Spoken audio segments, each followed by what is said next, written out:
কলকাতা। স্থানীয় সংবাদ পড়ছি ধৃতি সেন শর্মা। বিশেষ খবর হলো, সন্দেশখালি নিয়ে রাজ্যের পরিস্থিতি আজও উত্তাল। বিজেপির ফ্যাক্ট ফাইন্ডিং টিম সেখানে যেতে গেলে বাধার মুখে পড়ে ফিরে আসতে বাধ্য হন। পরে রাজ্যপালের কাছে তারা সেই ব্যাপারে রিপোর্ট পেশ করেছেন। কংগ্রেস প্রতিনিধি দলকেও পুলিশি বাধার মুখে ফিরে আসতে হয়েছে। এদিকে রাজ্য সরকার এই ঘটনায় কোনো রকম প্ররোচনা বরদাস্ত করবে না বলে জানিয়ে দিয়েছে। সন্দেশখালির ঘটনা নিয়ে জাতীয় তফসিলি কমিশন আজ রাষ্ট্রপতির কাছে রিপোর্ট জমা দিয়েছে। এ ব্যাপারে সুপ্রিম কোর্টেও মামলা দায়ের। জেলায় জেলায় আইন শৃঙ্খলা পরিস্থিতি নিয়ে নির্বাচন কমিশন প্রাত্যহিক রিপোর্ট তলব করেছে। উচ্চ মাধ্যমিক পরীক্ষার প্রথম দিনে 3 পড়ুয়ার পরীক্ষা বাতিল। মুর্শিদাবাদের ভগবানগোলার বিধায়ক ইদ্রিস আলীর মৃত্যুতে মুখ্যমন্ত্রীর শোক প্রকাশ। তার মরদেহ আজই সমাহিত করা হয়েছে। আসছি বিস্তারিত খবরে। সন্দেশখালির পরিস্থিতি সরেজমিনে খতিয়ে দেখতে আসা বিজেপির ফ্যাক্ট ফাইন্ডিং কমিটি আদালতের দ্বারস্থ হবে। আজ তারা সেখানে যেতে গেলে রামপুরে পুলিশ প্রশাসনের বাধার মুখে পড়ে। তারপর তাদের সেখান থেকে ফিরে আসতে হয়। কলকাতায় এসে দলের সদস্যরা রাজভবনে রাজ্যপাল সিভি আনন্দ বোসের কাছে সমগ্র বিষয়টি নিয়ে অভিযোগ জানান। সন্দেশখালি যেতে গিয়ে তারা কিভাবে প্রশাসনের কাছে বাধা পেয়েছেন এবং ভিডিও কলের মাধ্যমে সন্দেশখালির মহিলারা নির্যাতনের যে চিত্র তাদের সামনে তুলে ধরেছেন তাও রাজ্যপালের কাছে রিপোর্ট আকারে পেশ করেন দলের সদস্যরা। ফ্যাক্ট ফাইন্ডিং দলের অন্যতম সদস্য কেন্দ্রীয় প্রতিমন্ত্রী অন্নপূর্ণা দেবী সাংবাদিকদের বলেন, আজকের ঘটনা নিয়ে যাবতীয় রিপোর্ট তারা বিজেপির কেন্দ্রীয় নেতৃত্বের কাছে পেশ করবেন এবং রাষ্ট্রপতির সঙ্গেও দেখা করবেন। তার দাবি, রাজ্য সরকার সন্দেশখালির বাস্তব পরিস্থিতি জনসমক্ষে আসতে দিতে চাইছে না, তাই বিরোধী দলগুলিকে সেখানে ঢুকতে নানানভাবে বাধা দেওয়া হচ্ছে। राज्यपाल जी भी बहुत दुखी हैं, सभी बात उन्होंने सुनी। बीच रास्ते से नहीं लौटेंगे। हम लोग उच्च न्यायालय में अर्जी करेंगे कि कानूनी तौर पे हमें वहाँ पे जाने की अनुमति दे, और हम लोग संदेशखाली जाके रहेंगे। संदेशखाली में जिस तरह से महिलाओं के साथ, बच्चियों के साथ, वहाँ के नई बहुओं के साथ जो अत्याचार हुआ है टीएमसी के गुंडों के द्वारा, पुलिस के द्वारा, उसको हम उजागर भी करना चाहते हैं और उस बेटी बहू को न्याय मिले। कानूनी लड़ाई लड़के कानूनी तरीके से ही हम जरूर जाएंगे और उसे न्याय दिलाएंगे। রাজভবন থেকে বেরিয়ে কমিটির সদস্যরা বাইপাসে একটি বেসরকারি হাসপাতালে বিজেপির রাজ্য সভাপতি সুকান্ত মজুমদারকে দেখতে যান। তারপর তারা দিল্লির উদ্দেশ্যে রওনা হয়ে যান। উল্লেখ্য, বিজেপির সর্বভারতীয় সভাপতি জেপি নাড্ডা গঠিত ওই কমিটিতে অন্নপূর্ণা দেবী ছাড়াও ছিলেন কেন্দ্রীয় প্রতিমন্ত্রী প্রতিমা ভৌমিক ও 4 সাংসদ। বিজেপির রাজ্য সাধারণ সম্পাদক বিধায়ক অগ্নিমিত্রা পালও তাদের সঙ্গে ছিলেন। এদিকে বিরোধী দলনেতা শুভেন্দু অধিকারীও সন্দেশখালি যেতে চেয়ে কলকাতা হাইকোর্টের দ্বারস্থ হয়েছেন। আজ বিচারপতি কৌশিক চন্দ্রের এজলাসে মামলা দায়ের করেন তিনি। আগামী সোমবার মামলা শুনানি হবে। বিচারপতি জয় সেনগুপ্তর এজলাসে মামলা দায়ের হওয়ার কথা ছিল, কিন্তু বিচারপতি সেনগুপ্ত আজ অনুপস্থিত থাকায় বিচারপতি কৌশিক চন্দ্রের এজলাসে এই মামলা দায়ের হয়।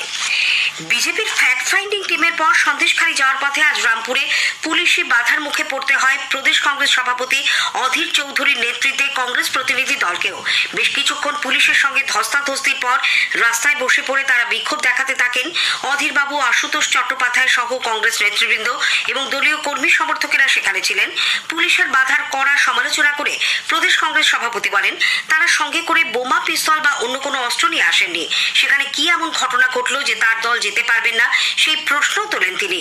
সন্দেশখালি ঘটনার জন্য মুখ্যমন্ত্রীকেই জবাবদিহি করতে হবে বলে অধীরবাবু মন্তব্য করেন।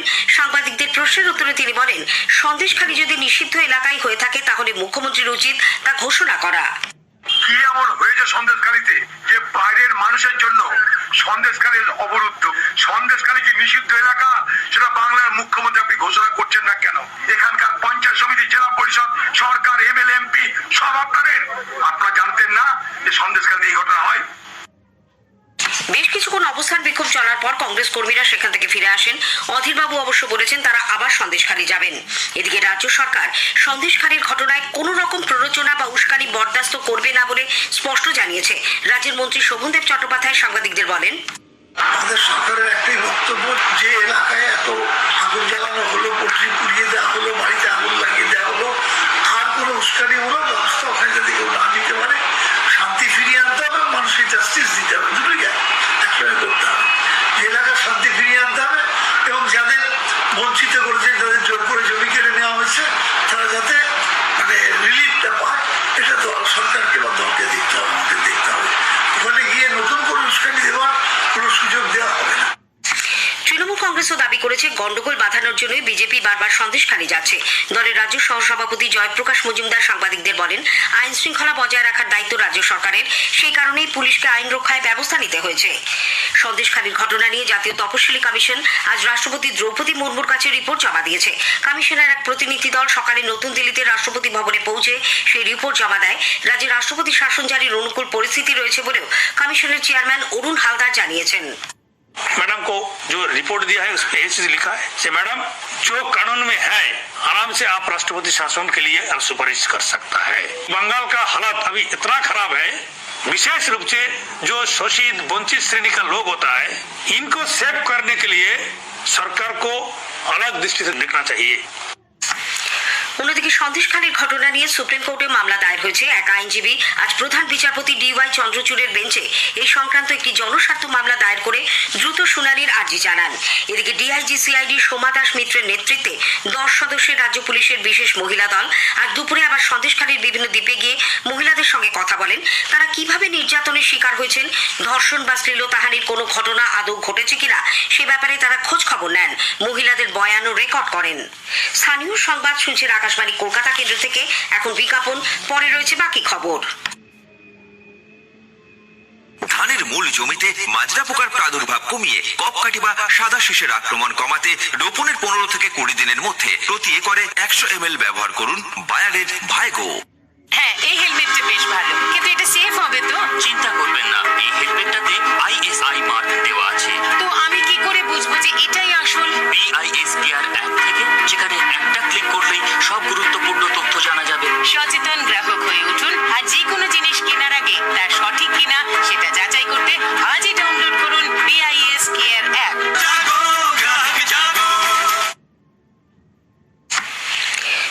জেলায় জেলায় আইন শৃঙ্খলা পরিস্থিতি নিয়ে নির্বাচন কমিশন প্রাত্যহিক রিপোর্ট তলব করেছে।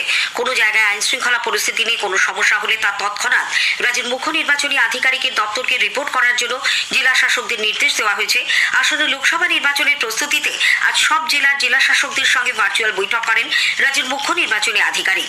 সেই বৈঠকেই তিনি নির্দেশ দিয়েছেন, আগামী 24শে ফেব্রুয়ারি জেলা শাসক, পুলিশ সুপার ও পুলিশ কমিশনারদের নিয়ে সশরীরে বৈঠক করবেন রাজ্যের মুখ্য নির্বাচনী আধিকারিক। এদিকে আগামী লোকসভা নির্বাচনে দলের রণকৌশল স্থির করতে তৃণমূল কংগ্রেসের সর্বভারতীয় সাধারণ সম্পাদক অভিষেক বন্দ্যোপাধ্যায় আজ দলীয় নেতৃত্বের সঙ্গে ভার্চুয়াল বৈঠকে বসেন। 23টি জেলার ব্লক থেকে জেলা স্তর পর্যন্ত সাংগঠনিক নেতৃত্ব এবং সাংসদ থেকে জনপ্রতিনিধিরা ওই বৈঠকে উপস্থিত ছিলেন। পূর্ব বর্ধমানের জামালপুরে অন্তত 60 জনের আধার কার্ড বাতিল করার কথা জানিয়ে তাদের চিঠি দেওয়ায় রাজ্য জুড়ে চাঞ্চল্য শুরু হয়েছে। 88 ধারায় তাদের কার্ড বাতিল করা হয়েছে বলে জানা গেছে। ঝাড়খণ্ডের রাঁচির UIDAI এর আঞ্চলিক কার্যালয় থেকে জামালপুরের জহিরহাটি, জৌগ্রাম, অবুঝহাটির মতো গ্রামের বেশ কিছু মানুষের কাছে এই চিঠি পাঠানো হয়েছে বলে সরকারি সূত্রে জানা গেছে। উল্লেখ্য, সম্প্রতি কেন্দ্রীয় স্বরাষ্ট্রমন্ত্রী অমিত শাহ দেশে নাগরিকত্ব আইন চালু করা হবে বলে জানানোর পর এই আধার বাতিলের খবরে অনেকেই আতঙ্কিত। রেশন, ব্যাংকের লেনদেন সহ আধার কার্ড নির্ভর সমস্ত কাজ বন্ধ হয়ে যাওয়ায় অসুবিধার মধ্যে পড়েছেন মানুষেরা। উচ্চ মাধ্যমিকের প্রথম দিনের পরীক্ষা আজ নির্বিঘ্নেই সম্পন্ন হয়েছে। তবে প্রথম দিনে 3 জনের পরীক্ষা বাতিল করা হয়। এদের মধ্যে 2 জনের বিরুদ্ধে নিষেধাজ্ঞা সত্ত্বেও পরীক্ষার হলে স্মার্টফোন নিয়ে ঢোকার অভিযোগ রয়েছে। এরা দক্ষিণ 24 পরগনার দক্ষিণ বারাসাত এলাকার পরীক্ষার্থী। অন্যদিকে তৃতীয় জন উত্তর 24 পরগনার বেলঘানুয়ার পরীক্ষার্থী। তার বিরুদ্ধে প্রশ্নপত্রের ছবি তুলে তা সোশ্যাল মিডিয়ায় ছড়িয়ে দেওয়ার অভিযোগ উঠেছে। উচ্চ মাধ্যমিক শিক্ষা সংসদের সভাপতি চিরঞ্জীব ভট্টাচার্য জানিয়েছেন, নিয়ম বদলে আগামী বছর থেকে অ্যাডমিট কার্ডে পরীক্ষা কেন্দ্রের নাম উল্লেখ করার সিদ্ধান্ত হয়েছে। অ্যাডমিট কার্ডে পরীক্ষা কেন্দ্রের নাম না থাকায় আজ মালদার একটি স্কুলের কয়েকজন পরীক্ষার্থী ভুল জায়গায় চলে গিয়েছিলেন, সেই কারণেই এই সিদ্ধান্ত। এদিকে পূর্ব বর্ধমানের নাদনঘাট থানার সমুদ্রপুর গড়ে স্থানীয় কয়েকজন যুবকের বিরুদ্ধে এক উচ্চ মাধ্যমিক পরীক্ষার্থীকে মারধরের অভিযোগ উঠেছে।